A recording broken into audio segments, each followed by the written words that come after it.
Hi, this is Charting Man Dan of TheChartGuys.com, home of technical analysis education. Click the link for a free week trial, no credit card required, and gain access to our multiple live broadcasts daily, community chat room, educational videos, nightly watch lists, and more. Invest in your education and future and join the community today.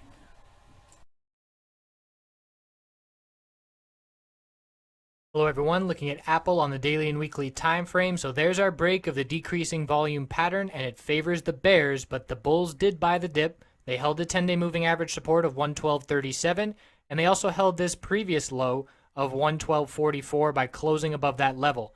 So the break clearly favors the bears, which has me still looking for the 100-week moving average support to be back tested. We can see it was a bearish reversal candlestick this week, and we're going to look to backtest this level, which will be right around 110 come tomorrow. Make that come next week. And that's going to be a key level, and if the bulls backtest and hold that, that will show a lot of strength and give the bulls confidence. It rejected the price last attempt, so now it's going to look to act as support. And we now have a lower high and a lower low on this pullback.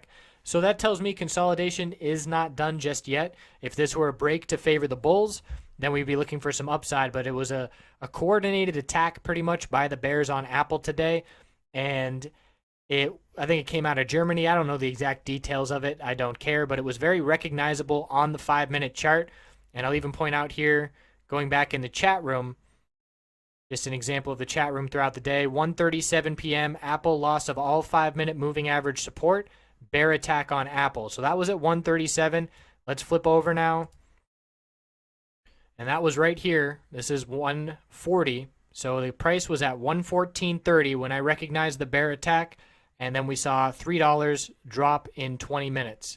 So what showed me the bear attack was there was the increase in bearish volume and the fact that we out of nowhere, and I knew it was out of nowhere because I was watching the correlation with the S&P 500. If you just showed me this chart by itself, I would say, oh, the market must have tanked.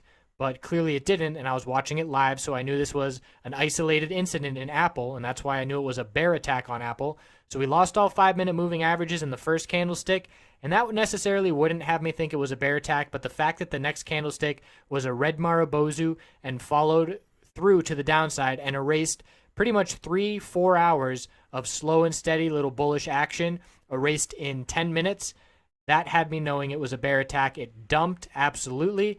And it was very quick, so lots of members weren't on top of it. I wasn't even on top of the puts at that point doing the chat room coverage, but we got the bounce.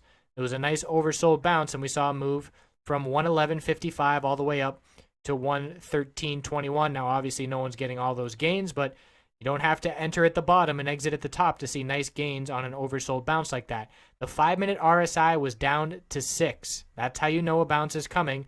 Volume climaxes often signal the top of an uptrend or the bottom of a downtrend. In this instance, and in the instance of SPY today, it signaled the bottom. So some clues as to potential day trades on this play, and we'll see if we get that 100-week moving average support test this coming week. I appreciate you watching. I appreciate the likes and the shares, making a big difference, and I hope you have a wonderful weekend.